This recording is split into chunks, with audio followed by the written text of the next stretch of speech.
มันแพงนะเรามาลุกกองจ้ะ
ยาก็มาเล่นกับมา200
กมันเองอ่ะโป๊กโป๊ก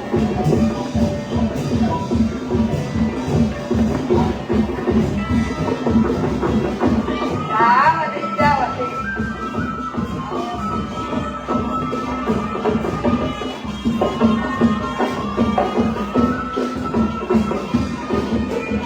โอ้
ไปเสียอันที่เขาเข็นกัน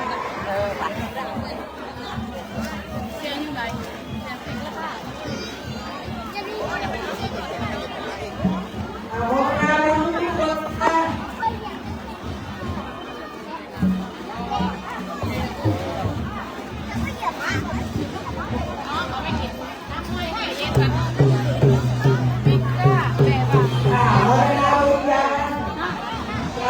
ศาสนาพุทธชาวพุทธประจำจิตใจธรรมะอันนี้เราได้สร้างเป็นกุศลใหญ่สร้างบุญดีสร้างบารมีพระใหญ่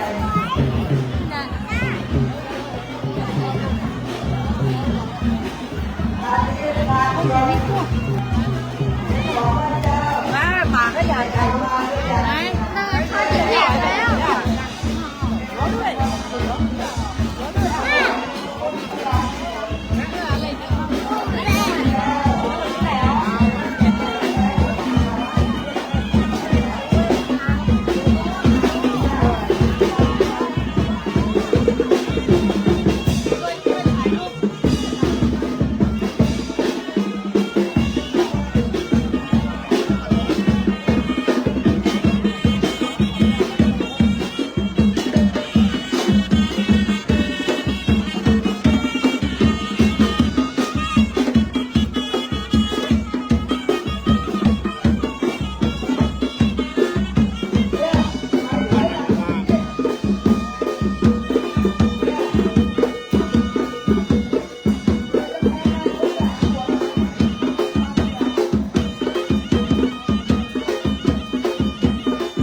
แม่ไข่มือโดนอีลอมตายได้เลยแม่ตาย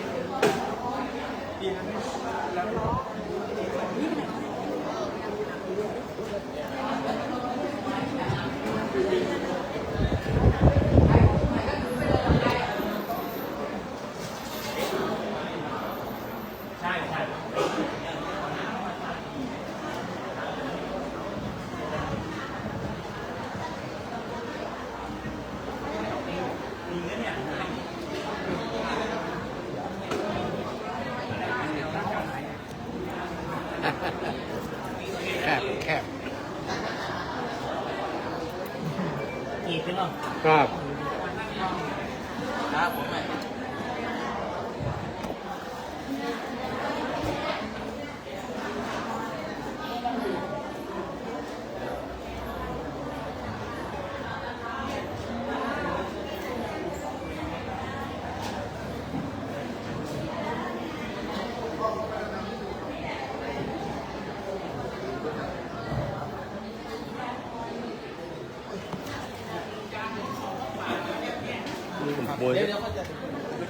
mùi rất cấm.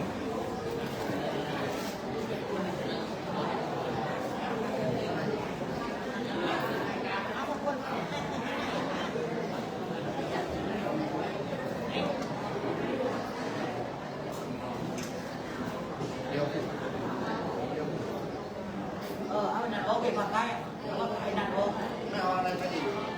Cái gì nó sẽ ảo, cái gì nó lo cái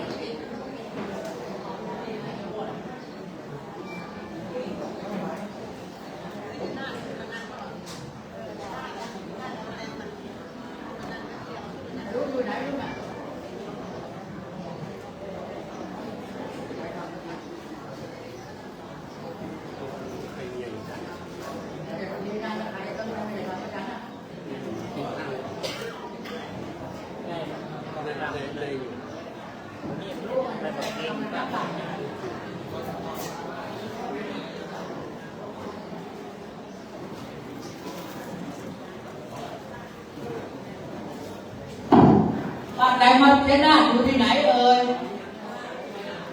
ขอขึ้นมายังบนนี้ก็จะมาเลย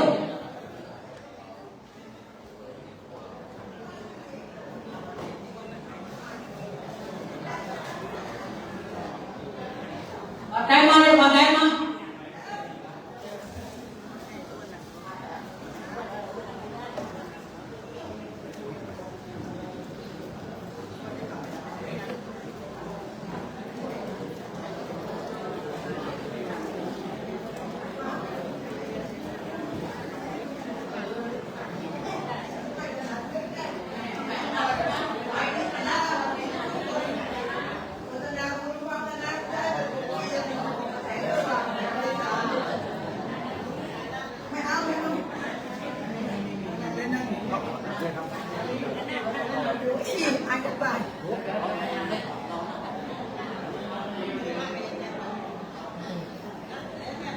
แต่ไม่ยอมมาแล้วไงจุดตู้เทียนอ่ะเราสักครู่ไหมนั่งก่อนเลยมาเดินไปเลยใช้ประมาณวันไหนเนี่ยวันไหน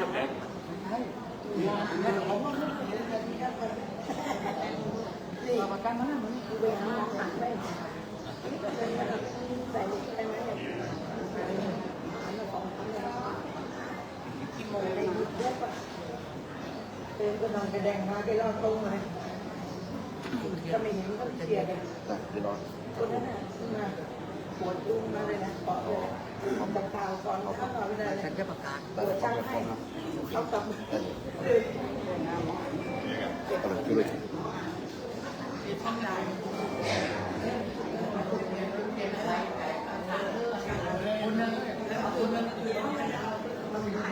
เสียบนี้นี่ก็ได้ป่ะ ได้ครับ ครับ จะไปไหนครับ รอ ไปก่อนนะ เอามาก่อน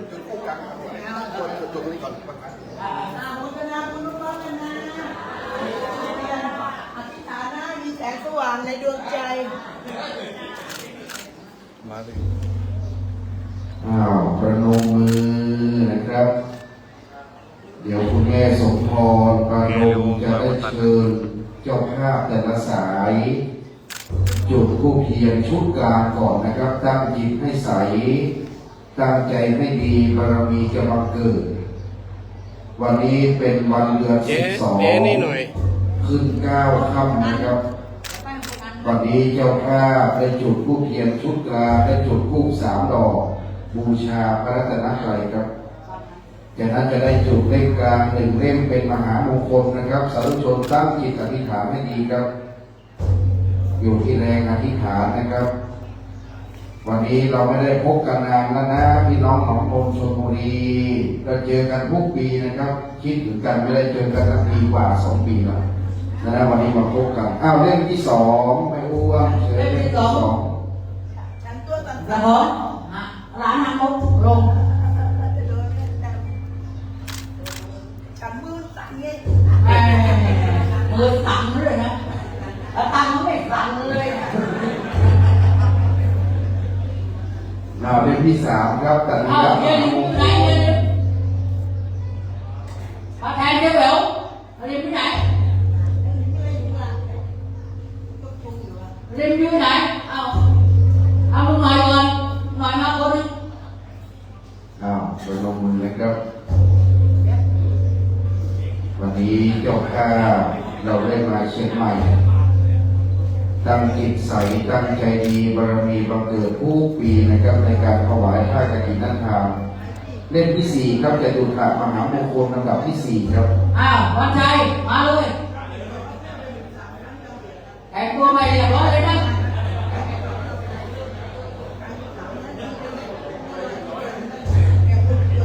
อ้าวจุดสักการะเล่มที่ 4นะครับ เรียนอยู่ไหนคือหน่อยแทนเจ้าเหววหน่อย เล่มที่ 5ฟังจำมหามงคลนะครับ เล่มที่ 5วันนี้ได้สักการะบูชาเบื้องหน้าพระพุทธปฏิมากร อุโบสถนะครับเจดีย์ได้สร้างที่บารมีพี่น้องหนองโพชลบุรีจุดเทียนเล่มที่ 5 ว่าดำเนินอยู่ไหนนะเข้ามาเลย ลำดับต่อไปเล่มที่ 6 ครับฉากามหามงคลเล่มที่ 6 บูชาสักการะเบื้องหน้าพระพุทธปฏิมากรเล่ม เรา ที่ ส่ง 6 ครับ ท่านมันเล็งเลย และสุดท้ายสัตตมมหามงคลเล่มที่ 7 ครับเชิญเจ้าภาพ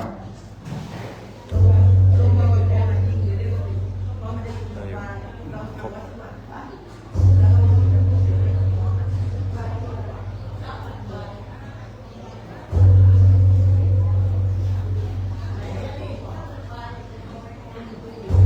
ลำดับเล่มที่ 7 นายลิมอยู่ไหนเนี่ยนายลิมจะอูไปทำไมต้องบอกนามสกุลด้วย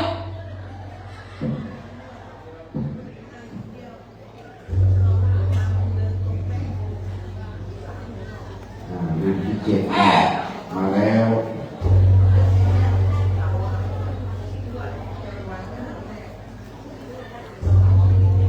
เล่มที่ 7 นะครับครบถ้วนเชิญเจ้าภาพสาธุชน มาเลยเลยคุณแทนเจ้าเหวว อธิษฐานจิต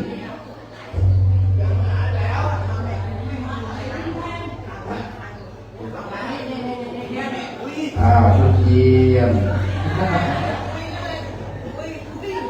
ชุดเทียนสาธุไม่ว่าจะให้ใครประเคนตลปัด1 ท่านนะครับสำหรับพระให้ศีลตลปัดใหม่ของพวกเรานะครับไม่ว่าจะให้ท่านใดประเคนถวายตลปัดนะครับ ทีนี้ตลปัดใช้พื้นสีน้ำเงินเป็นรูปเสมาธรรมจักรถวายกฐินสาธุพร้อมกันครับสาธุตอนนี้เจ้าแม่ไป ไม่ได้ปักชื่อแต่ว่าชื่ออยู่ในใจของพวกเราสาธุถวายหลวงพ่อเรียบร้อยนะครับวันนี้เชิญทุกท่านเข้าสู่ที่รับรองครับในเบื้องต้นวันนี้เป็นวันมหามงคลและอุดมมงคลอันประเสริฐได้มาบังเกิดที่วัดสว่างอารมณ์บัดนี้อันดับแรกในคำรบเบื้องต้นกล่าวขอกราบนมัสการถวายความเคารพซึ่งพระรัตนตรัยอันมีพระพุทธพระธรรมและพระสงฆ์เป็นประธานน้อมบูชาพระพุทธปฏิมากรอันศักดิ์สิทธิ์พระพุทธรูปอันได้ประดิษฐานไว้เป็นพระประธานประจำวิหารโรงอุโบสถแห่งวัดสว่างอารมณ์กราบพระธาตุเจดีย์กราบหลวงพ่อพระครูบุรีตลาการนุรักษ์ที่ปรึกษาเจ้าคณะจังหวัดเชียงใหม่วัดอินทารามเมืองเชียงดาวมีพรรษายุการสูงสุดและคณะสงฆ์ทุกรูปธูปเทียนดอกไม้ที่เราจุดขึ้นเป็นเครื่องสักการะต่อพระรัตนตรัยเราจะน้อมกราบพระสาธุชนกราบหนึ่งกราบสองกราบสามอิมินาสักการะพุทธังอภิปูชยามะอิมินาสักการะธัมมังอภิปูชยามะอิมินาสักการะสังฆังอภิปูชยามะอะระหังสัมมาสัมพุทโธภควาพุทธังภควันตังอภิวาเทมิสวากขาโตภควตาธัมโมธัมมังนัมมัสสามิสุปฏิปันโนภควโตสาวกสังโฆสังฆังนัมมามิมะยังพันเตวิสุงรักขณทายาติสรเนนะสหปัญจศีลานิยาจามะทุติยัมปิมะยังพันเต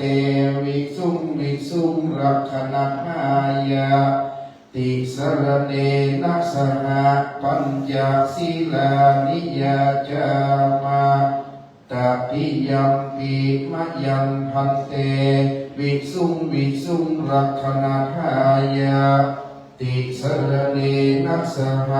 ปัญจศีลานิยาจามะ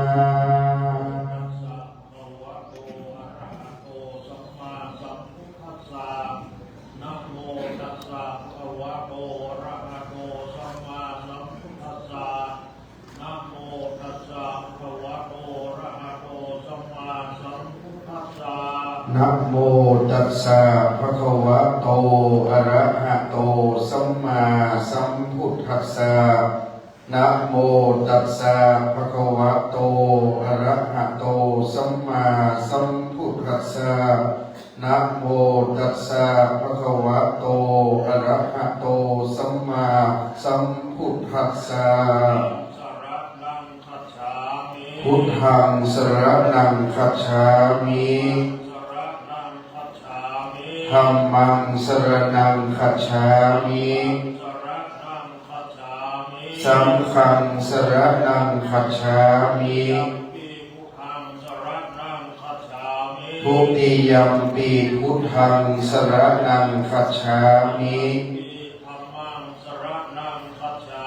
ทุติยัมปิธัมมังสรณังคัจฉามิทุติยัมปิสังฆังสรณังคัจฉามิตติยัมปิพุทธังสรณังคัจฉามิ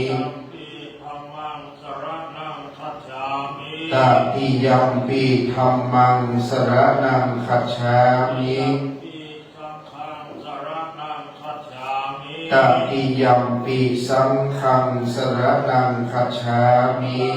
ติปาตาเวรมณีสิกขาปะทังสมาธิยามิ ปานาติปาตาเวรมณีสิกขาปะทังสมาธิยามิ ทานาเวรมณีสิกขาปะทังสมาธิยามิ อาทินนาทานาเวรมณีสิกขาปะทังสมาธิยามิ สุมิชาจาราเวรมณีสิกขาปะทังสมาธิยามิ กาเมสุมิชาจาราเวรมณีสิกขาปะทังสมาธิยามิ วาทาเวรมณีสิกขาปะทังสมาธิยามิ มุสาวาทาเวรมณีสิกขาปะทังสมาธิยามิ เวรยะมัชฌปมาทฐานาเวรมณีสิกขาปะทังสมาธิยามิ สุราเมรยะมัชฌัปปมาทัฏฐานาเวรมณีสิกขาปะทังสมาธิยามิ ปัญจสิกขาปะทานิสีเรนะสุปฏิยันติ สาธุ สีเรนะโภคสัมปทา สาธุ สีเรนะนิพุติยันติตัสมาสุลังวิโสทาเย สาธุในคำรบเบื้องต้น เราได้มีการจุดธูปเทียนบูชาพระรัตนตรัยได้รวมกันกล่าวคำบูชาธูปเทียนดอกไม้ไหว้พระสมทานเบญจศีลหลวงพ่อท่านพระครูบุรีตลการอุรักษ์ที่ปรึกษาเจ้าคณะจังหวัดเชียงใหม่ ได้เมตตาใช้ตลับปัดพัดรองด้ามใหม่ของพวกเราคณะหนองมนชลบุรีในการให้ศีลปีนี้ได้ชื่นใจนะพ่อวิกแม่อ้วนแม่สมพรได้เห็นกันได้เจอกันอีกครั้งหนึ่ง ก็เห็นแม่อ้วนนี่มันแข็งแรงเหมือนเดิมนี่ก็สบายใจนะเพราะยังไม่ตายอันนี้ยังไม่ตายเพราะว่าเราเจอกันตลอดแล้วแม่อ้วนในสมพรตั้งแต่เจอกันมานี่นะเดินเหินสะดวกแบบนี้อายุจะเพิ่มขึ้นยังไงวิ่งได้แบบนี้เหมือนเดิมดังนั้นปีนี้นะครับพี่น้องหนองมนชลบุรีมาเต็มวิหารแบบนี้ชื่นใจเพราะว่าเศรษฐีหนองมนมาแล้วมาเชียงดาวแล้วถ้าหากพอดีฐานะพอดีเศรษฐีหนองมนชลบุรีตลาดหนองมนมาแล้วหนึ่งได้ทานของอร่อยอันนี้เบอร์หนึ่งสองได้เห็นรอยยิ้มพี่น้องมวลชนนะครับสามได้เห็นแม่สมพรแม่อ้วนได้ยินเสียงปุ๊บวันนี้หายห่วงมาแล้วตัวจริงเสียงจริงตำนานปากร้ายแต่ใจดี มีของดีมาให้ตลอดดังนั้นบุคลิกของแม่อ้วนเป็นที่ประจักษ์ว่าเราตั้งมั่นในศาสนา วันนี้เดือน12ขึ้น9ค่ำเหลือเวลาอีก6วันจะสิ้นสุดเขตกฐินแล้วนะครับ สิ้นสุดเขตในวันเพ็ญเดือน12อีกไม่นานเหลือเวลา6วันดังนั้นวันนี้มาที่สว่างอารมณ์เมืองเชียงดาวทุกปีมาส่งอ้อนทุกปีบารมียิ่งใหญ่เราหนองมนมาตั้งแต่ไม่มีเจดีย์เราหนองมนมาตั้งแต่ไม่ได้ตัดหมายลูกนิมิตจนตอนนี้มีหมดแล้วก็จะสร้างอีกหลายอย่างวันนี้ฝากพี่น้องหนองมนด้วยนะครับก็สัญญาใจกันนะว่าถ้าเวลาไปตลาดหนองมนพิธีกรอาจารย์ไปจะให้กินอะไรจะเดินตั้งแต่หัวตลาดจนท้ายตลาดพอพิธีกรเชียงใหม่มาแล้วจะทานตั้งแต่หัวตลาดท้ายตลาดต่อจากนี้ไปครับก่อนจะถวายท่านเจ้าว่าท่านจะต้องจัดเสริมดวงให้กับโยมหนองมนชลบุรีทุกปีดังนั้นบัดนี้ทุกท่านนำได้สายศีลเหนือศีรษะลงเวียนรอบศีรษะก่อนที่จะถวายผ้ากฐินท่านเจ้าว่าวัดสว่างอารมณ์ท่านใจดีบอกว่า1 ปีโยมมา1 ครั้งจะต้องเสริมดวงให้โยมนะครับการค้าจะก้าวหน้าการขายจะรุ่งเรือง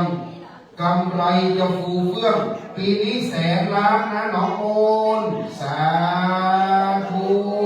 นี่ปีนี้ตลาด100,000 ล้านไม่ว่าจะเอาใครจุดเทียนขันสาครน้ำมูลขอ1 ท่านนะครับ1 ท่าน จุดขันสาครน้ำมนต์ด้านหน้าหลวงพ่อบัดนี้จะจุดเทียนขันสาครให้ว่าขอเรียนเชิญอีกท่านนะครับจะเป็นขันสาครสำหรับสืบชะตาเสริมบารมีแก่เจ้าภาพใจเย็นๆวันนี้เราจะเอาบารมีก่อนสืบชะตาเสร็จค่อยถวายนะครับเพราะปีนี้ผลกำไรเราจะหลั่งไหลมาเทมาเป็นบุญบารมีที่ยิ่งใหญ่เป็นชยมงคลน้องจุดเทียนขันสาครพ่อประเคนบาทถวายหลวงพ่อนะครับยกบาทประเคนหลวงพ่อสาธุประเคนถวายหลวงพ่อสาธุปีนี้เราจะร่ำรวยไปด้วยกันนะครับปีนี้ผลกำไรหนองมนแต่ละเจ้าแต่ละร้านค้าจะแสนล้านขึ้นไปนะปีนี้ปีหน้าจะมาถวายกฐินอีกนะครับตั้งใจก่อนจะถวายผ้ากฐินทานเราจะสืบชะตาเสริมดวงต่ออายุสะเดาะเคราะห์ตั้งใจนะครับวิปัสสิปฏิภาหายาสัพพสัมปติสิทธิยาสัพพทุกขวินาศายะปริตังรูปมังคลังวิปัสสิปฏิภาหายาสัพพสัมปติสิทธิยาสัพพพยาวินาศายะปริตังรูปมังคลังวิปัสสิปฏิภาหายาสัพพสัมปติสิทธิยาสัพพโรคะวินาศายะปริตังรูปมังคลังตั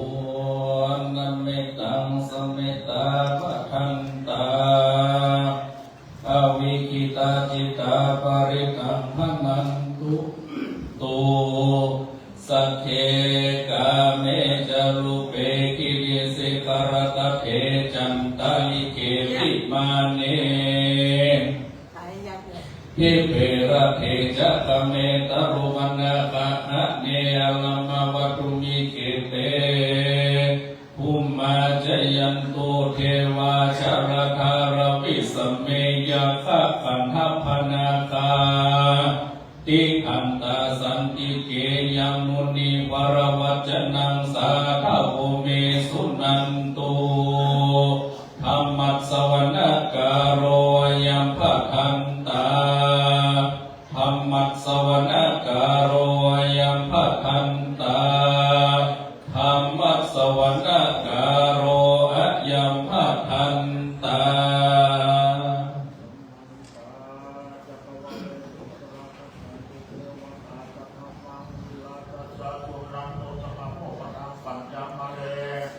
ชื่อโนราโภคโภตโพธิโภคามันจะทุจริตยังประกาศเกิดที่สัมปชัญญะการพระวัตเยเดวัตเจ้าวัฒนาโหตุเตทุยมังคลังนะโมตัสสะภะคะวะโตอะระหะโตสัมมาสัมพุทธัสสะนะโมตัสสะภะคะวะโตอะระหะโตสัมมาสัมพุทธัสสะนะโมตัสสะ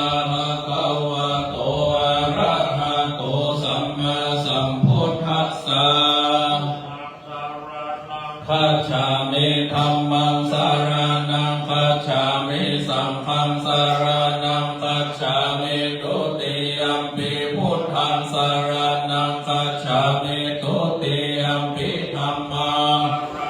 คัจฉามิตุติยัมปิสังฆังสารนังคัจฉามิตติยัมปิพุทธังสารนังคัจฉามิตติยัมปิธัมมัง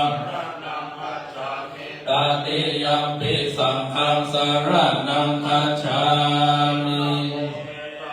พุทธานาโตติสาวะลัลลังคโนตันหังกะโรมหาเวโรเมทังกะโรมหายาโสสารนังกะโลโลกาทิปังกะโลโชตินทาโลโกดัญโยชนะปะโมโหมังคโรปุริสาสะโพโสมาโนเทโลเลวะโตระเทวะตาโนโสภิโตกุณะสัมปันโนอะโนมาตาสีชานุตาโมปะตุโมโลกาปัจโจโต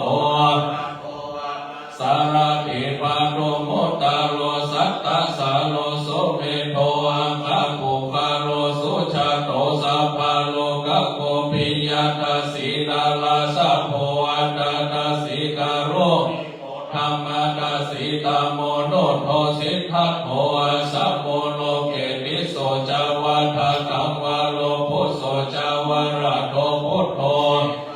จา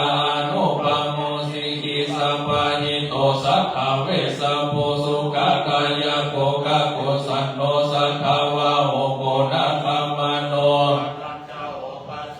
สิริสัมปันโนโหธัมโมสังฆายาปุขะโวอัฏฐวิสติ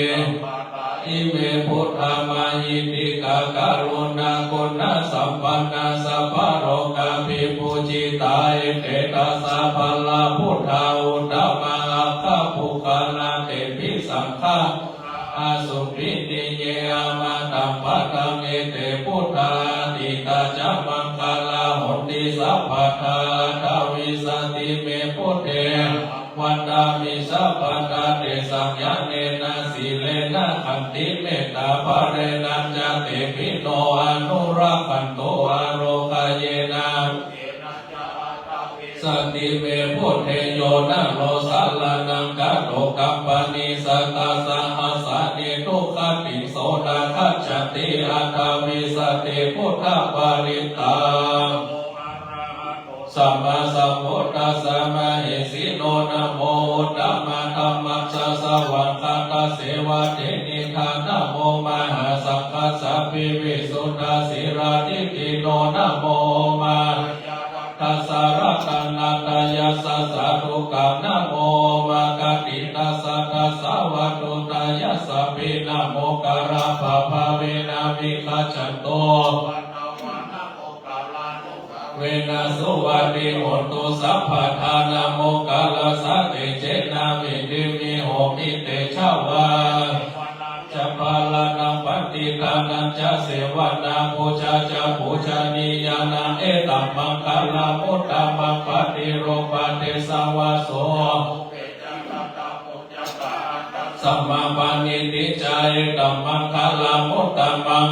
สัจจจะสิปัญจวินโยจะสุสิกิโตสุภาสิตาจยาวาจายตัมมังคลามุตตะมังมัตตาปิโตปัฏฐานังพุทธการัสสะสังฆโหจะกัมมันตายตัมมังคลามุตตะมังขันนัญจะกัมมัญจนิยาจยากากานัญจะสังฆโหอันนาวัชนิกัมมานิเอตัมมังคลามุตตะมังอรติวิรติยะโมอะภะมะโตจะธัมเมโสเอตัมมังคลามุตตะมังจะนิวัตโตจะสัตตุถิจักตัญญูตากาเลนะธัมมัสสวะนังเอตัมมังคลามุตตะมังขันติจะโสวะจะสัตตสัมปันนันจะทัสสะนังกาเลนะกัจฉาเอตัมมังคลามุตตะมังคะโพจะพระมัจจาริยัญจาริยสัจจานาทัสสะนังนิพพานัจจจิกิริยะจะเอตัมมังพุทธสโรกะธรรมเมหิคิตัญญาสันนะกัมปติอาโสกัมเวราชังเกมังเอตัมมังคลามุตตะมังเอตติสานิกันวนาสัพพะธัมมปารา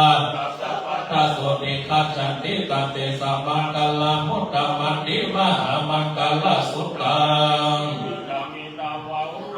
สัพเพสุวายังรัตนังปานิตังนาโนสัมมานาติตถาคตินายิทัพพิพุทเทรัตนังปานิตังเอเตนะสัจเจนะสุวัตติโหโตยะตาสักกะสักกะยมุนิสัมมาหิโตนะเตนะธัมเมนะสัมมาทิฏฐิเจตัมปิธัมเมรัตนังปานิตังสัจเจนะสุวัตติโหโตยมุตตะเสโตปะริวันนายิสุจิสัมมาทิมานัตตาลิกัญญามาหุสัมมาทินาเตนะสัมโมนาวิชติปฏิตังเอเตนะสัจเจนะสุวัตติโหโตเยปุคลาทัสสะกัมปัสสะตาจันตานิตานิโยกานิโหติเตนะกินัญญาสวากายเตโสตินานิมหาปารานิตัมปิสังเกรัตนังปานิตังเอเตนะสัจเจนะสุวัตติโหโตเยสุปปโยตามนัสสะโห ธรรมศาสนาเอเดปฏิปัตตามาตัมมิไคอาลัทธามุตานิโพเตโกจามานาอิกัมมิสักเกรัตนังเอเตนะสัจเจนะโสวัติโหตุกิตังปุรานังนวังนันติสัมภาวังเมรัตตจิตตายาติเกภวะสมิเตกินะเวลุลายิจันตานิปันติติรายะทายัมปติโกอินัมปิสังเกรัตนังปานิตังเอเตนะสัจเจนะโสวัติโหตุกุสาเลนายะตัมสัตตังวาตานาปิสัมเมจัสสะโกโสจัสโสโสจัสโสวะโสจัสสะโมตุอานาติมานี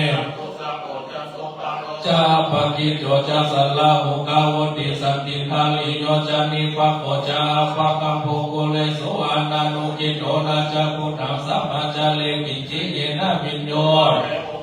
กายโยสุขิโนวะเกมิโนหนตุสัพเพสัตตาภาวันตุสุขิตัตตา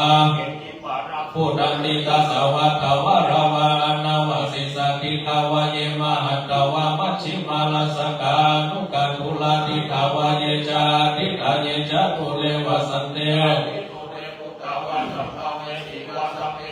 ภาวันตุสุขิตัตตาปาลานิโกเปทานาติปัญเยทากาธาจินากิจิพยาโลสันนาปฏิฆาสัญญานัญญามัญญาสัตุกัมเมชยามาทายาธานิยาพุทธังอายุสาเอกพุทธมนุระเกสัพพพุทเตโสมานะสัพพวะเยอะปาลิมานะเมตัญญาสัพพโลกัสสมิมานะสัพพวะเยอะปาลิมานะพุทธานาโตนาสัพพะตังเวลามาสัพพะตติขันจลังวิสิโนวาชยโนวายวัตสาวิกตามิโตเอตัสติงติกายาพระมเมตตาวิหารังอิตามะโหศีลวารสเนนะสัมปันโนกาเมโสวินายะเกตังนายิจตุกัมภะสยังปุณาเลติติกาลนิยเมตตาสุตังอปมโนธัมโมอปมโนสังโฆปมนาวันตานิสิลิสัพพเนียหิวิจิกัสสตวติอุณานาภิสารโภกัตเมปาลิกาปฏิตามันตุพุทธานิโสหังนะโมภะคะวะโตนะโมสัตตานังสัมมาสัมพุทธานาติอิติปิโสภะคะวะอะระหังสัมมาสัมพุทโธวิชาจารณะโลกาวินโทอนุตตโลปุริสัทธรรมสารติสัทธเทวาพุทโธภะคะวะติสังฆโตภะคะวะตะนะโมสันติติโกอาการิโกเอหิปัสสิโกปัญญาญิโกปัจจตังเวทิตโพสุปฏิปันโนภะคะวะโตสาวกสังโฆสุปฏิปันโนภะคะวะโตสาวกสังโฆญาญาปฏิปันโนสาวกสังโฆสัมมิสิปฏิปันโนภะคะวะโตสาวกสังโฆญาติตัญจตาเลปุริสยุคานิอาตาปุริสปุคลายสาวกวะโตอัญเจลิการานิโยอนุตตลังปุญญเกตังโลกัสสาติ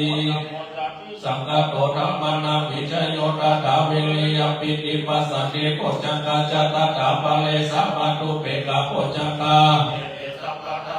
มุนีนาสัมมากัปตาภาเวตาภาหุลิตากาสังวัตันติอาภิญญาญาติปานายะจโพธิยาเอเตนะสัจจวัจเจนะคนตุสัพพะทายสมิสัมมาเยนะโตโมกขัลลานัญจกัสสะปะกิลาเนตุกิติติสวาอภินาติกาโลกามุจิโสตังคะเนเตนะสัจจวัจเจนะโสติเตหนตุสัพพะทายกะกะธัมมาราชปิกิลาเนนะปนาเปตวานาสักกะลังสัมโพธิปัจจาอาปะกะตัมมาพุทธาสิอานาโสเอเตนะสัจจวัจเจนะโสติเตหนตุสัพพะทายปะหินาตินานาเปมาเอสินามะกะหะตะกิเลสาวะปะตานุปะติธัมมะตังเอเตนะสัจจวัจเจนะโสติเตหนตุสัพพะทาอวะมังคลัญจโยจามนะโพสะกุณาสัสสะโนภะปะนะโหโรโสปินังอะกะตังพุทธานุภาเวนะมินะสัมเมตุยันตุนิมิตาจามนะโพสะกุณาสัสสะโนภะปะนะโหโรโสปินังอะกะตังพุทธานุภาเวนะมินะสัมเมตุยันตุนิมิตังอวะมังคลัญจโยจามนะโพสะกุณาสัสสะโนเวนะวินาส สัมเมตุคุณโนสัจจะสุจยานุตยาเตนะสัจเจนะกาหามิสัจจาอาวาชิตวะธรรมะวะลังสาลิตวะบุปะเกจิเนสัจจะปรามาวาสยาปะกาสังสติปะกาปัตนาสติปะกาวัจนะมะกาปิตาจนิปัตตาจักเวนะปฏิกรรมสาสัจเจกะเกมหามหาปัญจลิโตสิกิวะสิสิโสลาสากาลิสันเนสมุทัยสัมมิสัจจะปาลามิติเจโตเจยสิติมาหิเตมหาปุณณปาลิมิตาปุญญาติกาลาสาสัพพันตรายานิวาลานาสัมปัตตะสัพพะคะวะโตอะระหะโตสัมมาสัมพุทธัสสะมหาปุริสลักขณานุภาเวนะอสิตายานุปายัญชนะนุภาเวนะอัตตุตละสัมมังนุภาเวนะชัมปนะลสิยานุภาเวนะกิตุมาลานุภาเวนะกัสสะนุภาเวนะกัสสะอุปปารามิตานุภาเวนะกัสสะปะละมัตถะปารามิตานุภาเวนะศีลสมาธิปัญญานุภาเวนะพุทธานุภาเวนะธัมมาสัมมานุภาเวนะเตชานุภาเวนะอิทานุภาเวนะพลานุภาเวนะยะธัมมานุภาเวนะจตุลสิทธิสาสัพพะคันธาตวานุตละธัมมานุภาเวนะอัตถิกามคานุภาเวนะอัตตสัมมปฏิญานุภาเวนะจาลปิญญานุภาเวนะจตุสัจจยานานุภาเวนะ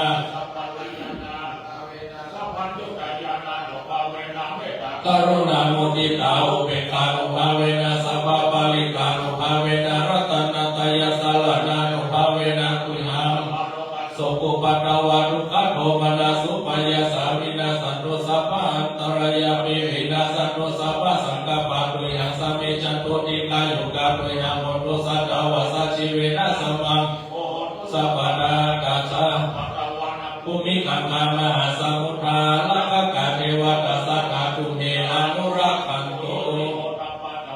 สุขธรรมะสมาหิตาสันโตสัพพุริสาโลเกเทวะธรรมติปุจจเรสติปะคาวัฏนาสติปะคาวัจนะมะตาปิตาจนิปัตตาชะตาเวทาปฏิกรรมะปะละสวานาจตุสัจจมัตตระสังเยปิวิสุลาลาสัพพะตนังกาลกโยพุทธานาวิสตินายกะสัพเพปฏิทินาเมหัมมัตตะเกเตมุนิสลาสิเสปฏิทิโตธัมโมรามิโรจโนสัมโตปฏิทิโตเมหังกุเลสัพพะคุณากาโลหัตถะยิเมยะมุรุโตสาริปุตโตจัตตะกิเนโกดันโยปิติภะกะสมิจวะกะเกตะกิเนสาวะเนมหังอสุอันดันทะลาหุลกะสะโพจมหานโมปัสสุวะมะโสตะเกเกสันติปิติภะกะสมิสัมปันโนสุปิโตโอนิปุกะโวปุมัลละกัสสะโพเนโรมะหิสิจิตาวะตะโกโสเปหังวะตะเนนิจัมปติตัสสิปุณะกะโลปุโนอะกุลิมาโนจะอุปาลีอิเมปัญจมหาเถระนาลติติละกามะมะเสสะสิติมหาเถระจิตาวันตาจิโนลาสัจจลันตสิลาเตเจนาคามะติสุสัตติตารัตนะโพละโต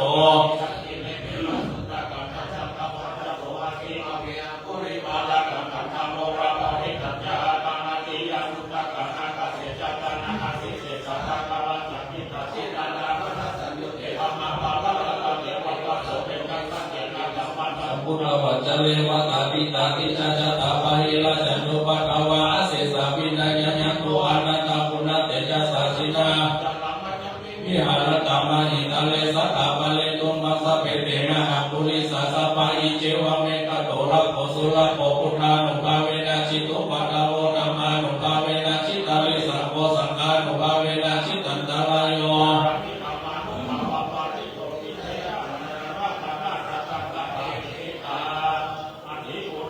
วิจัยโยธัมโมโรเกอะนุตตโรสัพพะสัตตังนิตังกายะโตโตอนาติเทวะเทวะเรวะเช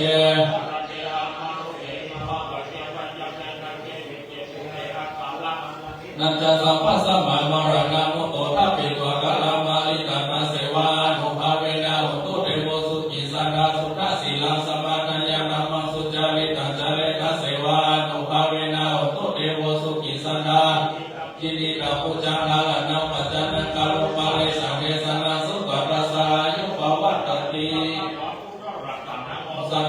รรมังวลายิตาเทวามนุสนาพุทธเตเจนะโสตินานาสันตุปะตวาสัพเพทุกขาวุปสัมมิตุเตสักกะวะธรรมรัตนัง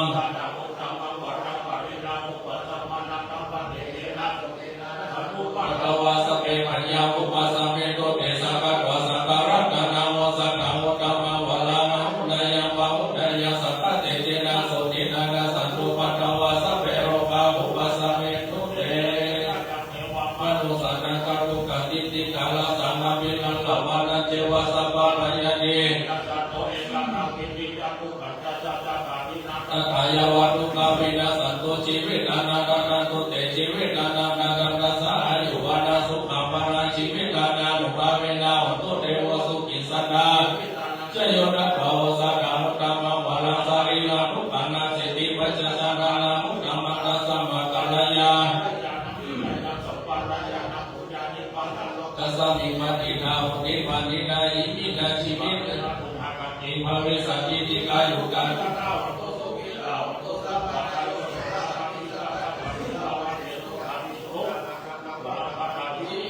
มหาปาลาภิวามาหิติกาอิสระ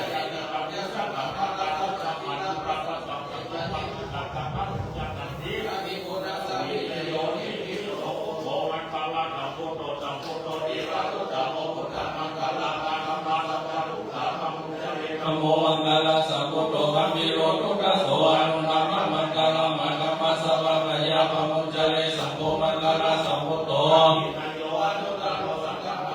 มังคัมมัสสะวะโลกาปะมุจเจเลมิตาสาวกัตติเมตตาลาภุติตาโพรัสเสนามาลนานาติธรรมวิตินาทิตวะมุนิโต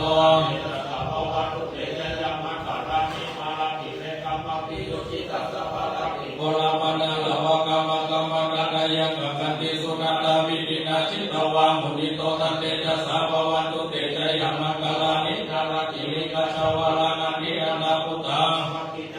สนิวสุลาโลนะกาเมกะโมเสกาเวตินาชิตวะมุนิโตตันเตจะสาภวันตุเตจะยามังคลานิ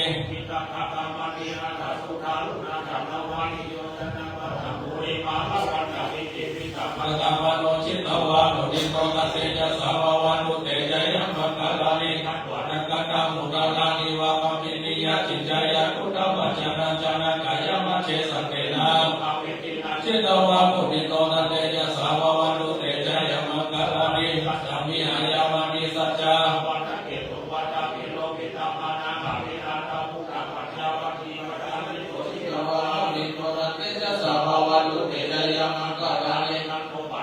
พุทธกัมมิพุทธมะหิริพุทธินะเถระพุทธเกนะนังกะกะยันโตเอตุปะเตสะวิตินาสิตวะมุนิโตตันเตจะสะภวะตุเต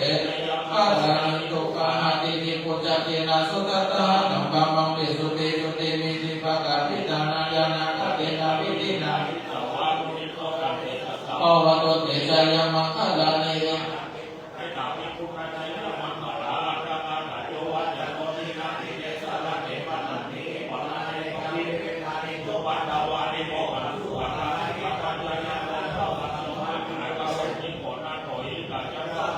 ินะมุเรปะปะลานิสัพพะปะโตสัมโพธิมุตตะมะเยเตนะสัจจวัจนะโอตุเตจยะมังคลานิโอโพธิยามุเรสักยานานานิวัตตะโตเยมะโตวิทโยวิจยะสุจยะมังคเลอัปปะลาทิตะปะลังเกสิเสปัจจาวิโภคะเลอภิเศเกสัพพะพุทธานานาคัปปะโตปะโหตันติสุนักขะตังสุมังคลังสุปะปะตังสุโหติตังสุขันโนสุโมโหโตมังมาจาริสุปะตะกินังกัญญะกัมมังวะจะกัมมังปะตะกินังปะตะกินังมโนกัมมังปณิติเตปะตะกินังปะตะกินังนิกัตโตนะละปะตะเตปะตะกิเลกัมมัญญังพุทโธเมสัลลันังวะนะเวเตนะสัจจวัจเจนะโหตุเตจยะมังคลังนะติเมสัลลันังอัญญังธัมโมเมสัลลันังวะนะเวเตนะเทนะโหตุเตจยะมังคลังนะติเมสัลลันังอัญญังสัมโพเมสัลลันังวะนะเวเตนะสัจจวัจเจโหตุเตจยะมังคลังนะติเมสัลลันังโลเกวิตาติวิวิตาพุทโธรัตนะพุทธสัมมานาติตัสสะสุติภวันตุเตยังกิติรัตนังโลเกวิตาติวิวิตาพุทโธรัตนะธัมมัสสะมังนาติตัสสะสุติภวันตุเตยังกิติรัตนังโลเกวิตาติวิวิตาพุทโธรัตนะสัพพะ นัปปะกะระนิวารณปริตสัตุภเวนะหังวเตสัตุปะเวนะกัตยัคขพุทธานัปปะกะระนิวารณปริตสัตุภเวนะหังวเตสัตุปะเวนะกัตยัคขพุทธานัปปะกะระนิวารณปริตสัตุภเวนะหังวเตสัตุปะเวเหตุขพยาปัตตาจามิพยาสุขปัตตาจามิสุขโหตุสัพเพปิมานิโนเอตวัตตาจามิสัมปัตตังปุญญาสัมปัตตังสัพเพเทวานุโมทันตุสัพพะสัมภติสิทธิยะตานันตานันตุสัตตายะสิรังกันตุสัพพะตาอวันนาคิรัตตาโลกัสสตุเทวตาคัตตาสัพเพปุตตาปราปัตตาปฏิกันัญจยังปะลังอันตานัญจเตเยนารัตังพันธามิสาปะโสอุปโตสุขัสสะธรรมเทศนาสุขัสสังคัสสะสามัคคีสามัคคณัตตะโพสุโภกะเตโยเสโตจันเนระสังกิเจโกตปะติชาอิโตวิจัตตานาสัมปัตโตเสโตเทวามนุเสเทวตปะติอาดิโยรัติมาปะติอาติมาสัตตอติโยตปะติชายิตปะติประมาโนวัตสัพพะมโหระทังพุตโตตปะติเตจัสสาปะละมาลาภาสันตุอิปะระมังกานังวิสัสสะปะระมายะเตปะระมังสุขาสาธุสาธุคุณโยมเจ้าภาพ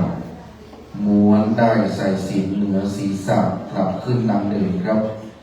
เพื่อความสะดวกในการลุกประเคนถวายในส่วนต่างๆตอนนี้เราจะม้วนได้ใส่ศีลกลับขึ้นไว้เหนือศีรษะของเราในโอกาสนี้หลวงพ่อพระครูบุรีตระการรับที่ปรึกษาเจ้าคณะจังหวัดเชียงใหม่เจ้าวัดวัดอินทรามเมืองเชียงดาวได้โปรดด้วยการนำพระสงฆ์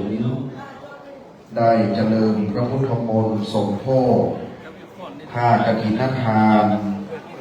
และเป็นการสืบชะตาเสริมดวงต่ออายุให้แก่คณะเจ้าภาพที่ได้มาร่วมบุญในการถวาย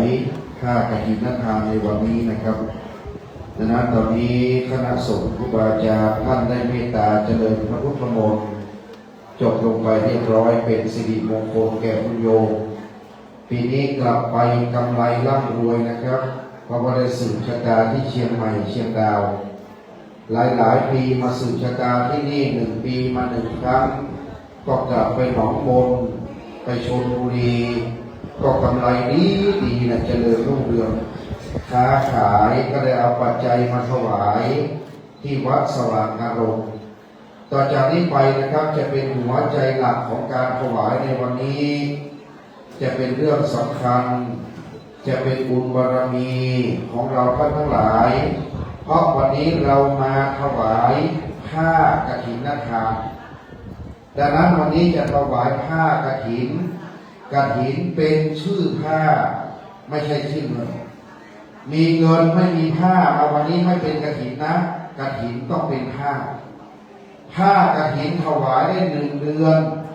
ท่านเลยลอยกระทงไปแม้แต่วินาทีเดียวเที่ยงคืนของวันลอยกระทงหมดสิทธิ์ปี69เจอกันใหม่นะแม่แล้วสำหรับสว่างอารมณ์ส่งมอบรับกฐินจากหนองมนชลบุรีวันนี้เสร็จถามว่าพรุ่งนี้นับจากพรุ่งนี้มาถึงลอยกระทงอีก7 วันถามว่าวันต่อมามีเจ้าภาพมาถวายกฐินใหม่รับได้ไหมรับไม่ได้นะครับเพราะ1 วัดรับกฐินได้เพียงครั้งเดียวในปีนั้นแม้เวลาจะเหลือก็ตามกฐินจึงเป็นชื่อผ้าไม่ใช่ชื่อเงินมีเงินต้นปัจจัยเต็มเพียบแต่ไม่มีผ้าไม่เป็นกฐินมีแต่ผ้าไม่ต้องเอาเงินมาเป็นกฐินนะครับ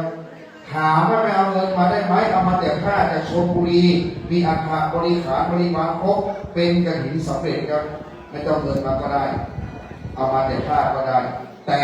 ต้องปิดไฟกับปิดพัดลมจะไม่มีเงินจ่ายค่าไฟให้ครับดังนั้นเขาจึงรวบรวมเงินมาให้เยอะที่สุดเพราะเงินนี้จะติดมากับ5 ปีละแค่ครั้งเดียวพระจะได้ผ้าพี่น้องศรัทธามวลชนจะได้บุญวัดสว่างอารมณ์จะได้บุญพัฒนาวัดวาอารามครับ1 ปี ต่อจากนี้ไปพระไตรเอกแม่อ้วนแม่สมพรปาโรงจะให้ใครครองไตรเอกเดี๋ยวน้องเจ้าหน้าที่จะเชิญไปหานะครับเจ้าหน้าที่เชิญไตรเอกไปหาเจ้าภาพไตรที่ 1ต่อไปจะเป็นไตรผู้สวดไตรรองโยนจะให้ใครรองครับนี่เป็นไตรรองโยนบอกน้องได้เลยนะเราจะเชิญไปให้เพื่อให้ใครไตรรองต่อไปไตรถัดไปนะครับไตรผู้สวดต่อไปไตรต่อมาไตรผู้สวดให้ใครโอเคครับมีไตรอภิเรกกับจีวรอีก1ไตรที่จะถวายพร้อมคุณวันพร้อม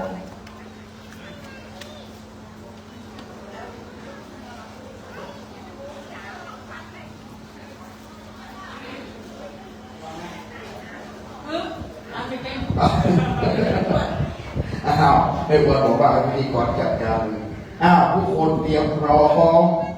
ยกผ้าไตรขึ้นมาอธิษฐานจิตนะครับทำบุญให้อธิษฐานทำทานก็มีการกรวดน้ำจะเป็นบารมีที่เราได้เดินทางจากชลบุรีสู่เชียงดาวเชียงใหม่เป็นบุญใหญ่ของพวกเราประจำปีและเป็นบุญศักดิ์ศรีเป็นบุญศักดิ์สิทธิ์เป็นบุญตั้งจิตอธิษฐานเปล่งวาจาให้ดัง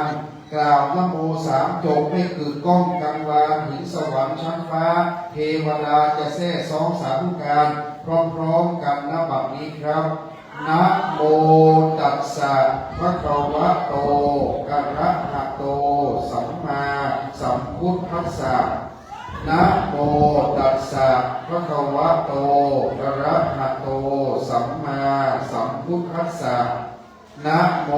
ตัสสะภะคะวะโตอะระหะโตสัมมาสัมพุทธัสสะทุกท่านที่มีผ้าไตรหันเฉียงขวาไปทางอาสงเล็กน้อยครับ45องศาแล้วกล่าวตามนะครับอิมังมะยังคัมเตสัพปริวารังกะถินะจีวระพุทธังสังคัสสะโอโนชยามะสาธุโนพันเตสังโฆอิมังสัพปริวารังกะถินะพุทธัง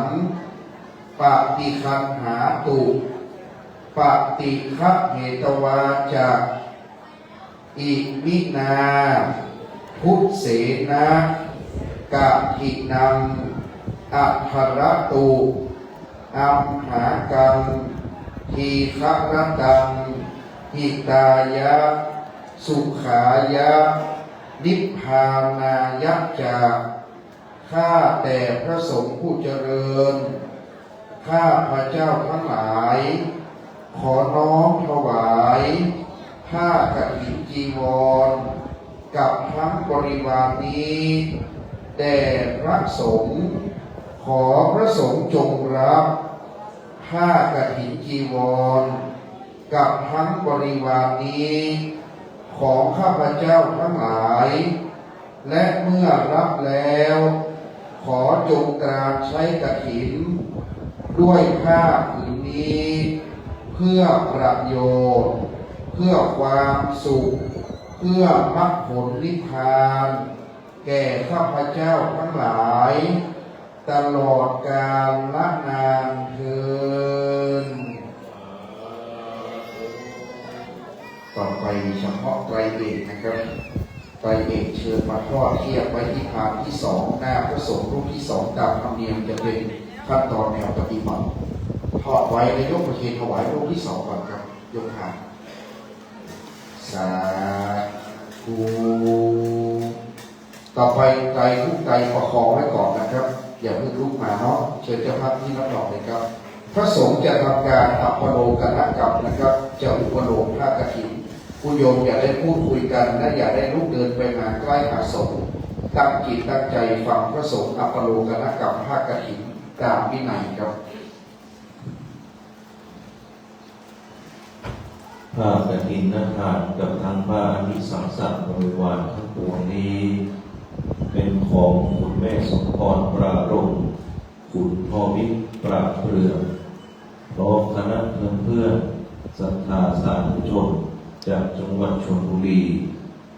คณะศรัทธาญาติโยมบ้านสมพ่อทุกหลังคาเรือนเป็นผู้ประกอบไปด้วยศรัทธาอุตสาหะพร้อมเพียงกันน้อมนำมาถวายแก่พระภิกษุสงฆ์ผู้จำพรรษาทั่วไตรมาสในอาวาสวัดสว่างอารมณ์แห่งนี้ก็แลผ้ากฐินทานกับทั้งผ้านิสังสบริวารนี้เป็นของบริสุทธิ์ดุจเลื่อนลอยมาโดยน้ำอากาศแล้วหยาดลงในท่ามกลางระหว่างสงฆ์ไม่ได้จำเพาะเจาะจงแก่พระภิกษุรูปใดรูปหนึ่งมีพระบรมพุทธานุญาตนั้นได้ตรัสกล่าวไว้ว่าให้พระสงฆ์ทั้งปวงยินยอมยกให้พระภิกษุรูปหนึ่งที่มีจีวรอันเก่าคร่ำคร่าหรือมีสติปัญญาสามารถอ่านกระทำกฐินทานกิจให้ถูกต้องตามวินัยนิยมพระบรมพุทธานุญาตได้บัดนี้พระสงฆ์ทั้งปวงจะเห็นสมควรแก่พระภิกษุรูปใดจงพร้อมใจกันยินยอมยกให้พระภิกษุรูปนั้นด้วยเถิด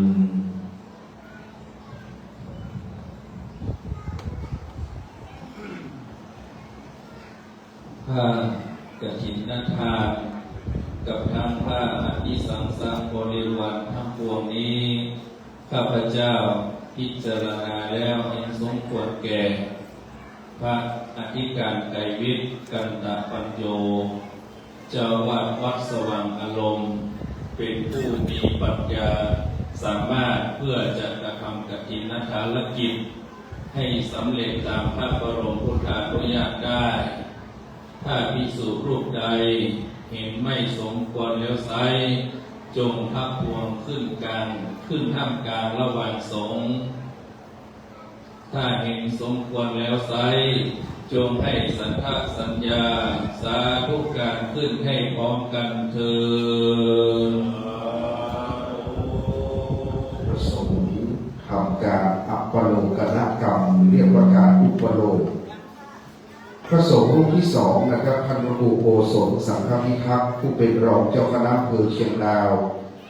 ได้เป็นผู้รับประเคนถวายให้ผ้ากฐินนี้เป็นของสงฆ์พระสงฆ์รูปที่สองจึงกล่าวว่าผ้ากฐินทานนี้เป็นของบริสุทธิ์ดุจเลื่อนลอยมาโดยนภาอากาศเหมือนกับตกมาจากฟ้าครับทานผ้ากฐินที่เป็นทานพิเศษคุณโยมสังเกตนะครับจะเป็นทานสองชั้นเขาเรียกว่าทานแว่นฟ้าวิเศษนักเหมือนตกมาจากฟ้าตกลงในที่ประชุมสงฆ์มิได้จำเพาะเจาะจงลงว่าเป็นของพระภิกษุรูปหนึ่งรูปใดกับเจาะจงไม่ได้คำนี้แหละครับเป็นมหาบุญเพราะเป็นมหาสังฆทานแต่มีพระบรมพุทธานุญาตไว้ว่าให้พระสงฆ์ทั้งปวงจะต้องยินยอมถวายให้แก่รูปใดรูปหนึ่งเท่านั้นครับโดยมีเงื่อนไขว่ารูปนั้นต้องมีสติปัญญารู้ธรรม8 ประการหรือมีจีวรอันเก่ามีจีวรอันค่ำคร่าพระสงฆ์รูปนั้นต้องมีสติปัญญากระทำกฐินทานกิจให้ถูกต้องได้และที่สำคัญที่สุดพระสงฆ์องค์ที่จะครองผ้าผืนพิเศษที่ได้จะต้องเป็นพระสงฆ์ผู้จำพรรษาท้วนไตรมาสในวัดที่คุณโยมมาถวาย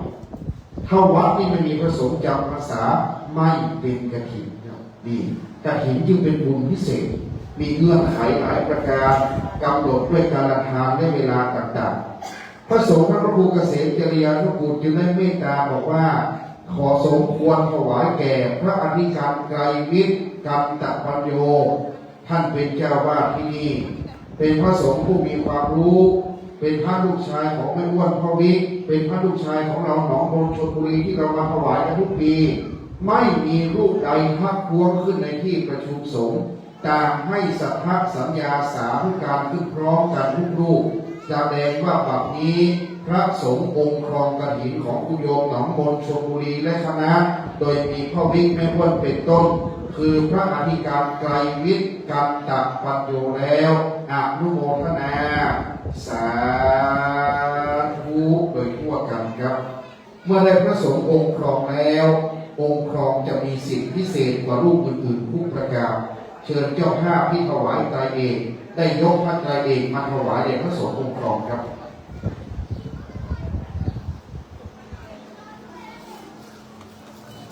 จะยกพระไตรมาทอดไว้บนถาดหน้าพระครองได้ยกประเคนถวายต่อพระสงฆ์องค์ครองครับสาธุต่อไปครับจะเป็นการถวายบริวารนะครับเมื่อพระสงฆ์องค์ครองได้รับผ้าไตรแล้วจะถวายบริวารต่อจากนี้ไปบริวารจะเป็นต้นว่ามีบาตรมีหมอนมีอาสนะผ้ารองต่างๆไม่ว่าจะมอบหมายใครไปประเคนถวายบริวารเชิญเลยครับเอาบริวารก่อนเนาะมาเลยมาขอบริวารมา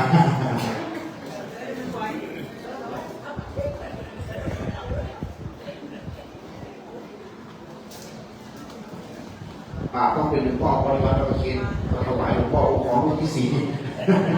ไม่ใช่หลวงพ่อสะพายนะก็ต้องไปถวายองค์ครองครับองค์ครองจะได้รับสิทธิพิเศษทุกอย่างครับต่อไปเป็นหมอนครับหมอนครับผม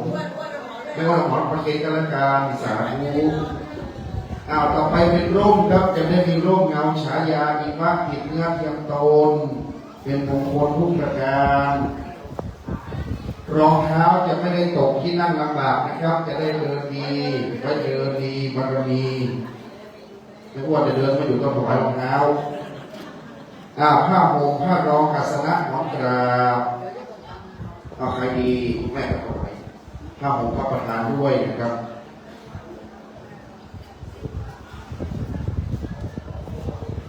ต่อไปจะเป็นไตรที่อยู่ในมือเราจะถวายองค์ครองแล้วก็พระผู้สวดทุกท่านที่มีไตรยกเลยครับผมถวายองค์ครองทั้งหมดเลยนะองค์ครองจะได้รับประเคนขอองค์ครองก่อนนะครับถวายองค์ครอง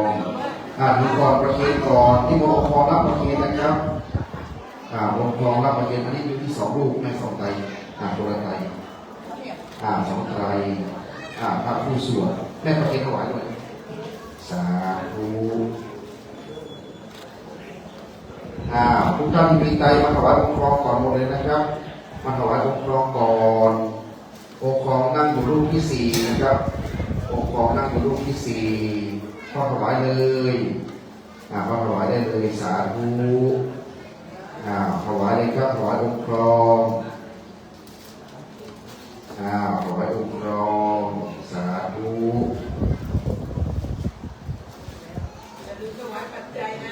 จ้าม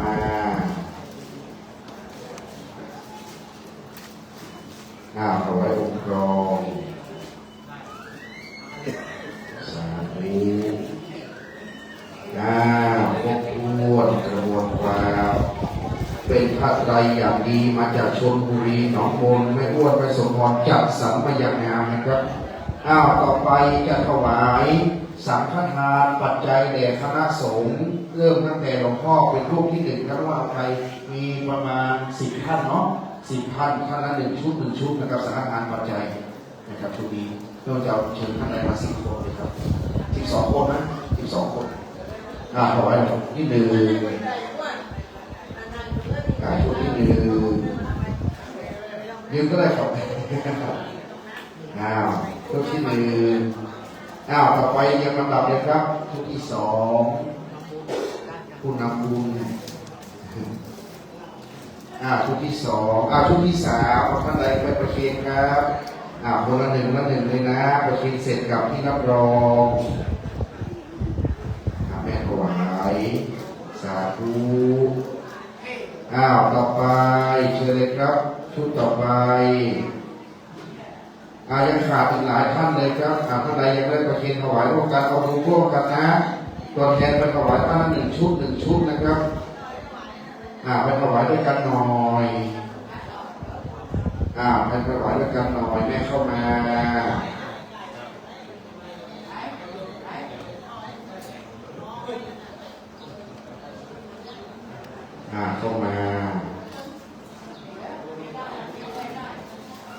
คนละ1 ชุด1 ชุดยังไม่ครบกันไปเลยแล้วอีก4 รูปอีก4 รูป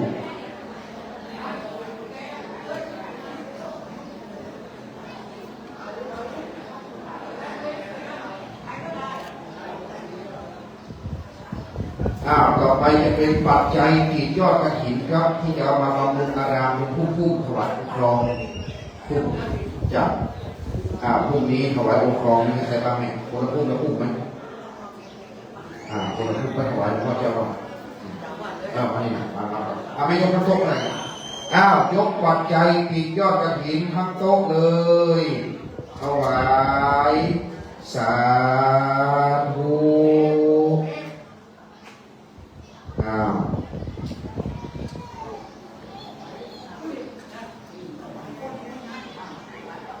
ถวายก่อน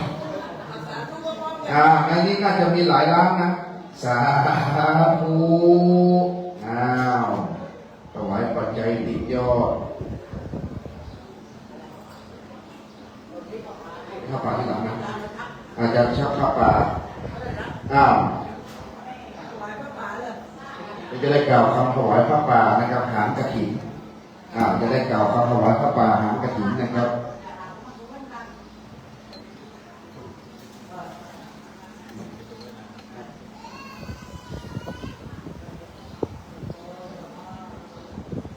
เอาผ้าที่เป็นผ้าป่ามา1 ผืนให้ไม่อ้วนมาแล้วไปนี่ประคองไว้แม่เป็นผ้าป่าจะกล่าวคำถวายผ้าป่านะตั้งนะโม3 จบนะครับนะโมตัสสะภะคะวะโตอะระหะโตสัมมาสัมพุทธัสสะนะโมตัสสะภะคะวะโตอะระหะโตสัมมาสัมพุทธัสสะนะโมตัสสะภะคะวะโตอะระหะโตสัมมาสัมพุทธัสสะอิมานิมะยังพันเต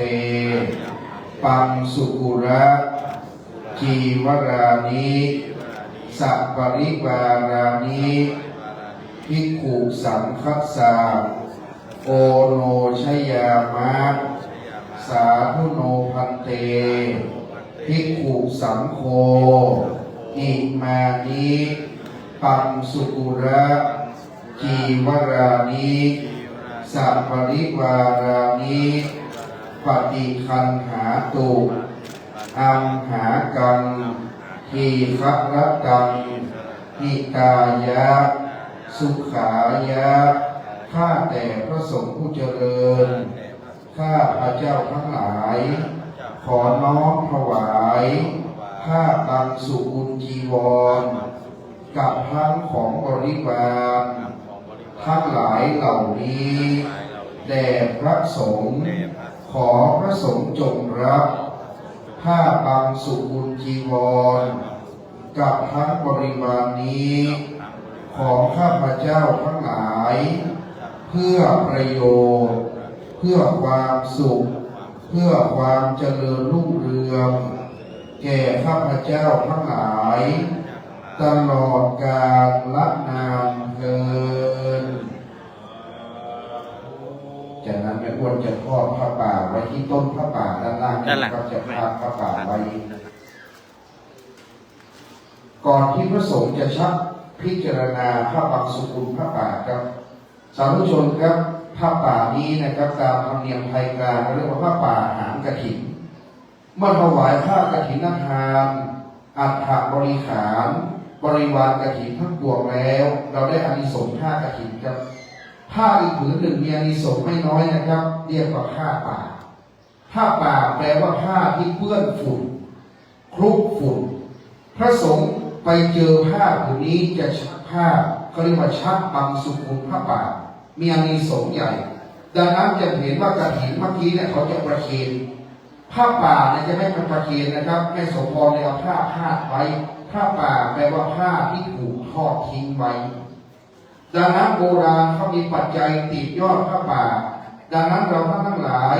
ใครอยากจะเติมยอดผ้าป่าเป็นเคล็ดอานิสงส์เขาให้เติมตอนนี้ก่อนที่พระสงฆ์จะไปชักผ้าป่านี่แหละ ดังนั้นท่านใดมีประสงค์จะอธิษฐานต่อยอดนะครับ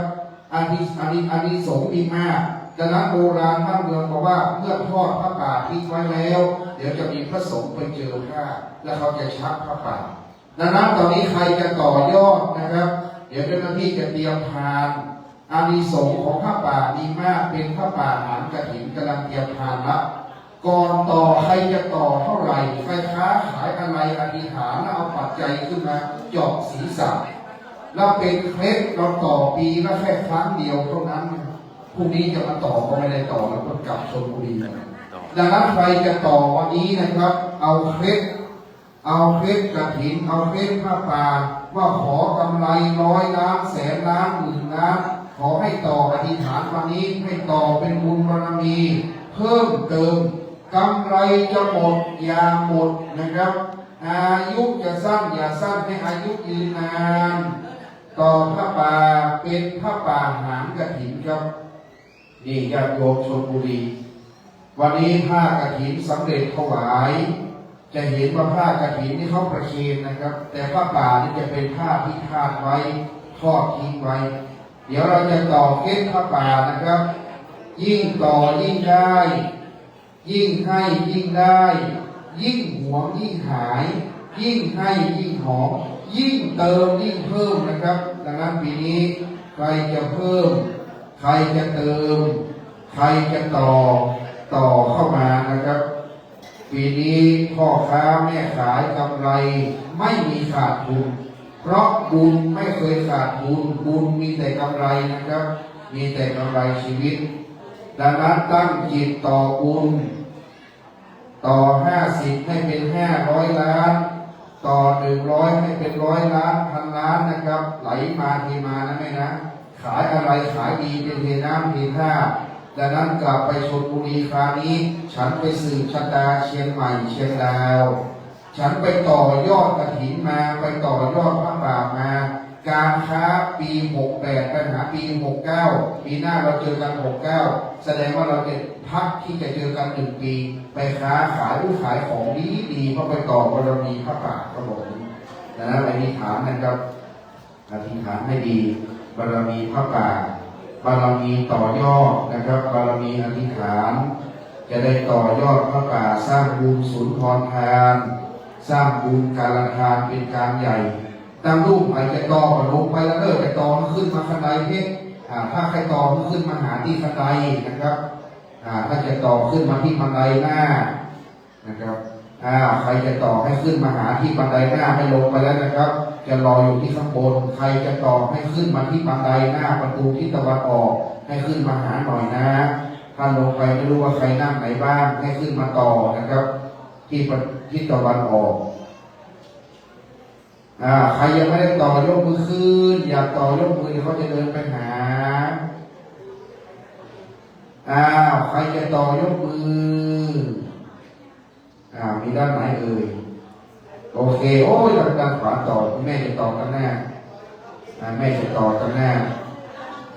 แม่ใส่ข้างล่างใครจะต่อมาต่อที่ตะวันออกนะครับเราจะเดินตะลุกไปต่อขึ้นมาใส่หน้านี่หางไม่เด้อลงไปแล้วนะครับเพราะเป็นนั่งหลายที่นะคือหลังไหลกันจะต่อให้มาหน้าวิหารใครจะต่อให้มาบันไดที่ตะวันออกเป็นการต่อยอดบุญเป็นการต่อบุญพัฒนาเป็นการต่อซึ่งการค้าการขายเป็นมงคลเขาบอกว่าพ่อค้าแม่ขายบางวันได้ขายของดีมันเป็นเพราะอะไรเพราะโชคลาภบางวันไม่ได้ขายเลยดีนะโดยเฉพาะพ่อค้าแม่ค้ามีมันเป็นอะไรวันนี้ไม่มีคนมาเลยนะแต่บางวันที่ขายไม่ทันนะครับเป็นเทน้ำเทท่าบอกว่ามันไหลมาเทมาเหมือนกับน้ำหลั่งไหลมาบอกว่าค้าก็ดีขายก็ดีบารมีก็ก้าวหน้าแม่ครัวจ๋าที่อยู่ข้างล่างใครจะต่อให้มาหน้าวิหารที่ตะวันออกเท่านั้นนะครับเพราะว่าลงไปข้างล่างนี่เขานั่งหลายที่ไม่กล้าเดินไปบางคนก็ทำอาหารอยู่ฉันจะทำอาหารอยู่มาต่อแต่จะยุ่งกับใครจะใส่ก็มาที่วิหารใครจะต่อกันก็มาที่ในวิหารหน้าวิหารนะครับหลั่งไหลมาต่อให้รับยอดต่อ ต่อเสร็จเดี๋ยวเราจะวางยอดต่อไว้ในต้นพระป่าพระสงฆ์ผู้เป็นเจ้าวาดจะเมตตาพิจารณาพระบังสุกุลพระป่าเป็นอานิสงส์และจะประเคนถวายปัจจัยนะครับคงพยายามถ้าคงแล้วเอาปัจจัยมาใส่ไว้ในต้นพระป่าที่หน้าพระประธานนะครับ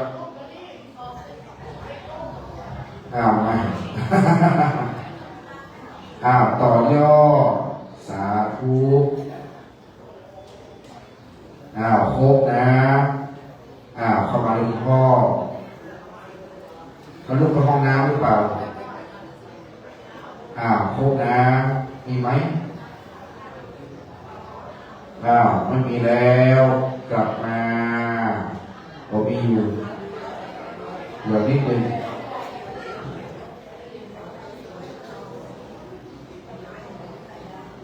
วันนี้ยอดต่อยอดพระป่ายอดเพิ่มยอดเติมยอดเสริมยอดส่งให้เป็นยอดบุญให้เป็นยอดคุณและให้เป็นยอดคนนะครับวางไว้เลยนิมนต์พระธิการกระมิตรกันตปัญโยพิจารณาพระบังสุกุลพระป่าครับ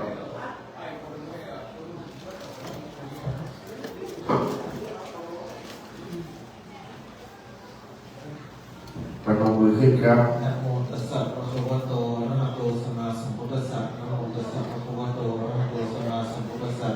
นะโมตัสสะภะคะวะโตอะระหะโตสัมมาสัมพุทธัสสะอิมังปังสโภรทิวรังอาสามิกังไมหังปารุนันติทุติยัมปิอิมังปังสโภรทิวรังอาสามิกังไมหังปารุนันติตติยัมปิอิมังปังสโภรทิวรังอาสามิกังไมหังปารุนันติสาธุ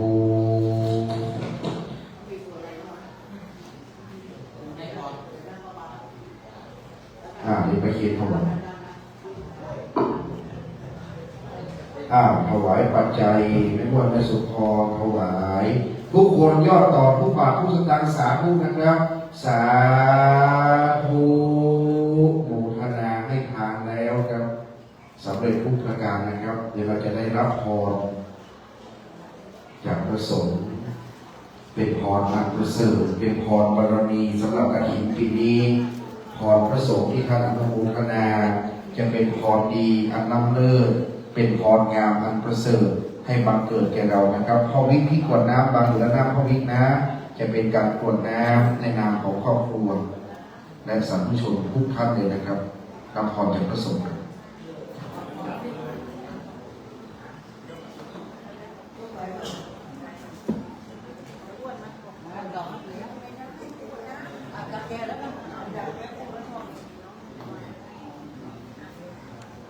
ยะถาวานิวานาภูราภริโภเรติสาคลังเอวะเมวะอิโตตินังเตตัมนังโมปะกะปติอิชิตังปฏิตังตุนังทิปะเมวะสมิจโตสัพเพปุเรนตุสังกปาจัมโภปนรโสยะถามณิโชติระโสยะถาสัพเพทิโยเมวะจันโตสัพพะโลกโควินา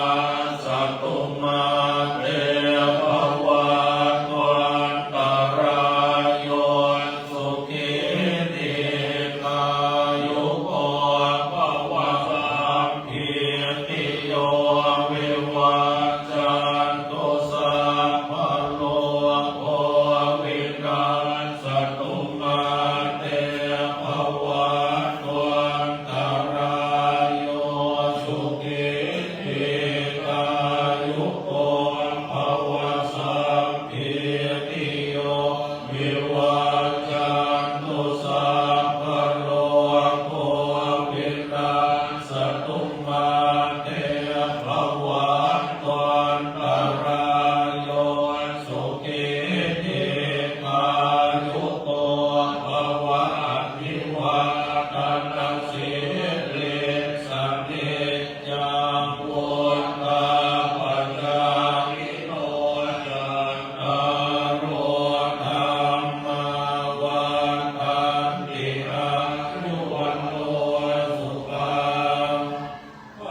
นะครับ มือขวาทับมือซ้าย ตั้งกายให้ตรงดำรงสติให้มั่นสำรวมจิตจะได้ครบถ้วนด้วยทานศีลและภาวนาสมาธิสงบจิตประมาณ30 วินาทีให้เป็นสมาธิจะได้ครบด้วยบุญกิริยาวัตถุทั้งทานศีลและภาวนาเป็นมหามงคลแก่เราชาวพุทธ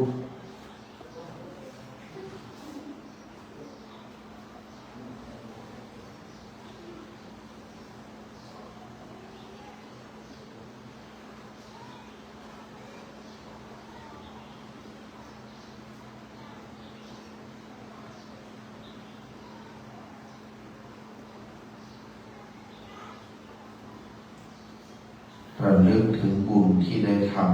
ำเป็นความสุขประจำใจ บุญจึงเป็นชื่อของความสุขบุญจึงเป็นนิยามของความดีบัดนี้บุญของเราทั้งหลายสำเร็จครบถ้วนทุกประการแล้วบุญกฐินทานสมบูรณ์แล้วบริบูรณ์แล้วอนุโมทนาบุญทุกท่านมาณโอกาสนี้อนุโมทนาสาธุก่อนที่จะแผ่เมตตาแผ่บุญที่เรามีให้กับคนอื่นจะนิมนต์ท่านเจ้าว่าพระธิกรรมไกรวิทย์กันตปัญโยได้เมตตากล่าวอนุโมทนาบุญต่อบรรดาสาธุชนที่ได้มาร่วมบุญและได้นำพาบุญจากหนองบงชลบุรีสู่เชียงดาวเชียงใหม่ในวันนี้เป็นลำดับต่อไปขอนิมนต์ครับถวายความเคารพพระเดชพระคุณพ่อท่านพระครูบุรีตารกานุรักษ์ประธานสงฆ์ในวันนี้ขอเจริญพรญาติโยมสาธุชนทุกท่านในการนำของพ่อวิกแม่ว้วนเจ๊เป็นใจโยมมาชัยโยมสุชาติของคณะ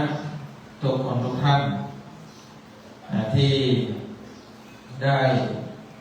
สละทั้งเวลาแรงกายแรงใจกำลังทรัพย์มาร่วมกันทอดกฐินสามัคคีในวันนี้แม้ว่าจะเจอปัญหาอุปสรรคสถานการณ์ต่างๆเยอะแยะมากมายแต่ญาติโยมทุกท่านก็ฝ่าฟันอุปสรรคมาได้ร่วมกันทอดผ้ากฐินจนสำเร็จลุล่วงไปด้วยดีการทอดกฐินสามัคคีนั้นไม่สามารถทำได้โดยบุคคลใดบุคคลหนึ่งจะอาศัยอัตมาภาพเพียงรูปเดียวก็ไม่สามารถทำให้สำเร็จได้จะอาศัยเพียงญาติโยมท่านใดท่านหนึ่งก็ไม่สำเร็จได้เพราะฉะนั้นกฐินสามัคคีนั้นจึงต้องอาศัยกำลังของญาติโยมทุกคนทุกท่านทุกฝ่ายทั้งชลบุรีและชาวบ้านสมอ้อร่วมกันตั้งแต่การจัดเตรียมสถานที่อาหารการกินทุกสิ่งทุกอย่างอาตมาภาพก็ขออนุโมทนาบุญกับคณะญาติโยมทุกท่านโดยเฉพาะญาติโยมทางชลบุรีแม่ว้วนก็ได้เอากับข้าวกับปลาใส่รถมาเต็มหลายลำรถเลยมาเลี้ยงญาติโยมทุกท่านในงานกฐินนี้แม่ครัวทุกคนทุกท่านที่ได้ร่วมกันทำอาหารเพราะฉะนั้นพวกเราก็ต่างคนต่างทำหน้าที่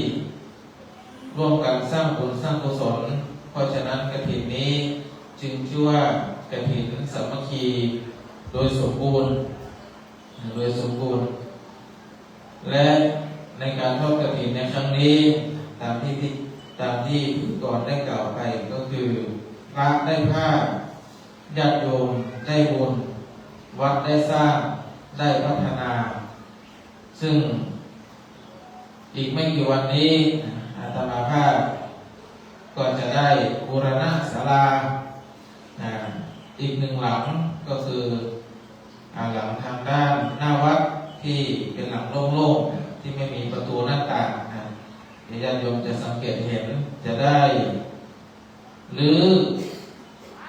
โครงสร้างหลังคาออกทั้งหมดแล้วก็ขยายศาลาให้กว้างขึ้นให้เป็นที่เหมาะแก่การทำบุญสร้างกุศลต่อไปในอนาคตเพราะว่าปัจจุบันศาลาหลังนั้นก็สร้างมานานหลายปีชำรุดทรุดโทรมไปตามกาลญาติโยมที่มาร่วมงานบุญวัดก็สังเกตเห็นว่าศาลาสองหลังเนาะที่ญาติโยมได้นอนพักที่ญาติโยมได้นอนพักนั้นก็มาจากน้ำพักน้ำแรงของญาติโยมทั้งนั้นที่ได้ร่วมกันบริจาคสร้างมาก็ได้บูรณะไปแล้วสองหลังสำหรับศาลายังคงค้างอีกหนึ่งหลังที่จะได้บูรณะอีกไม่กี่วันนี้ซึ่งช่างก็มาทำสัญญาเป็นที่เรียบร้อยแล้วใช้งบประมาณในการก่อสร้างทั้งหมด1,990,000 บาทเมื่อวานก็เซ็นสัญญากันไปทางชลบุรีก็มีทางโยมมันเจอพัดแท้และได้ลงชื่อเป็นพยานไว้เป็นที่เรียบร้อยด้วยเพราะฉะนั้นศาลาหลังที่จะบูรณะนี้ก็ฝากบุญกับญาติโยมร่วมกันสร้างให้สำเร็จอีกหนึ่งหลังนะโยมนะให้สำเร็จอีกหนึ่งหลังเดี๋ยวเราจะได้มาฉลองร่วมกันเมื่อสร้างเสร็จในอนาคตข้างหน้าเพราะว่าการสร้างเสนาสนะต่างๆภายในวัดก็สร้างไปตามกำลังทรัพย์กำลังศรัทธาของญาติโยมอย่างวัดก็ไม่ได้มีรายได้อะไรนอกจากทรัพย์ของญาติโยมที่บริจาคมาแต่ละปีญาติโยมที่มานานหลายปีก็จะเห็นการก่อสร้างอย่างปีที่แล้วที่ผ่านมานอกจากสร้างวัดแล้วก็ไปสร้างเมนคณะกฐินของพระติ๊กเมวันดีโยมจรัญเนาะโยมปฏิตามนได้ช่วงการสร้างเมนให้หมู่บ้านก็สำเร็จเสร็จสิ้นไปแล้วสร้างอะไรก็สำเร็จให้กับวัด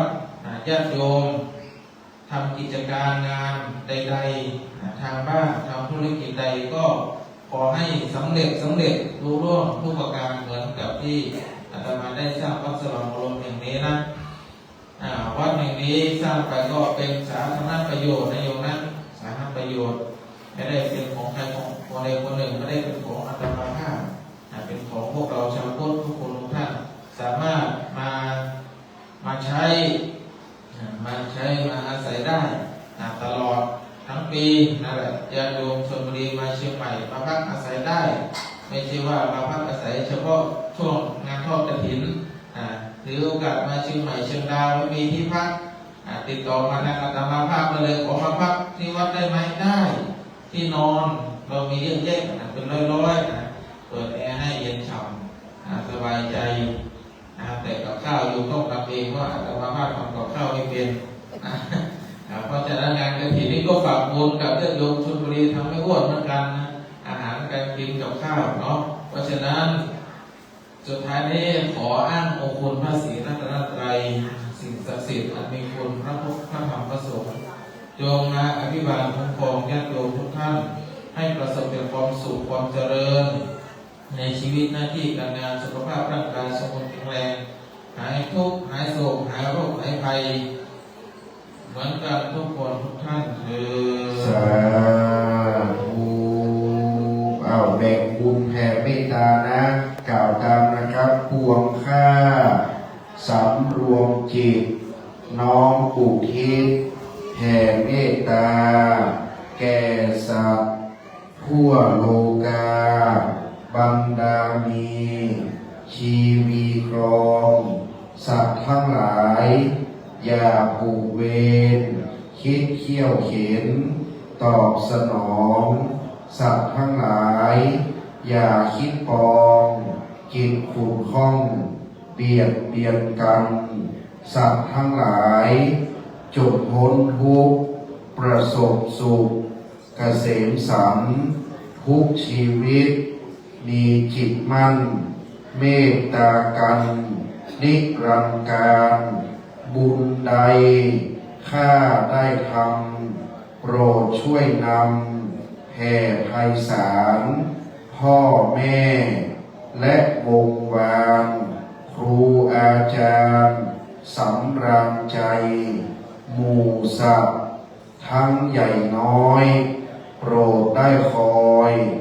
รับบุญไว้พ้นโศกพ้นโรคภัยสุขสมใจทุกท่านเทินขอขมาหลวงพ่อพ่อครูบุรีกัลการรับตนเป็นพระมหาธีระนะครับวันตามีพันเตสัพพังงามปะราพัง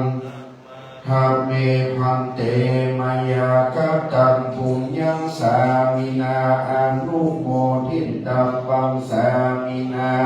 ตังปุญญังไมหังตาตัพพังสาธุสาธุอนุโมทามิสาธุอะระหังสัมมาสัมพุทโธภะคะวาพุทธังภะคะวันตังอภิวาเทมิสวากขาโตภะคะวตาธัมโมธัมมังนัมมัสสามิสุปฏิปันโนภะคะวะโตสาวกสังโฆสังฆังนัมมามินิมนต์พระครูเกษม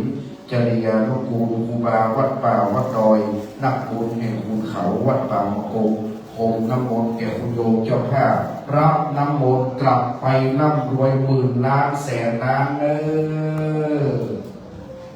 จยันโตโพธิยาโมเลสักายานังนันติวัตโนเอวังวังวิไกโย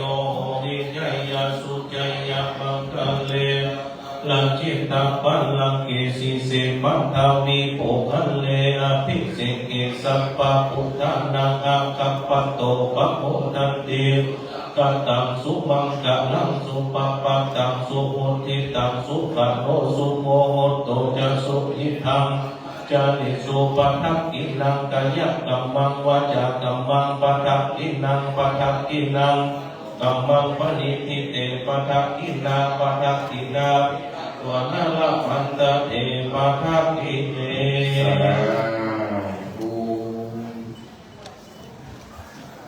สำเร็จทุกประการขยโยโชเฟอร์คนขับรถพระคุณเจ้าแต่ละวัดขึ้นมารับพยาทานบนวิหารนะครับแต้มเอาตังค์มา5,000ลืมไปเอาของเพื่อนทำเล่มบูชาพระพุทธพระธรรมพระสงฆ์ให้เจ้ากรรมนายเวรขอไม่ด้วยขอไม่ด้วยทำแบบโอเคทำไมให้มันว่า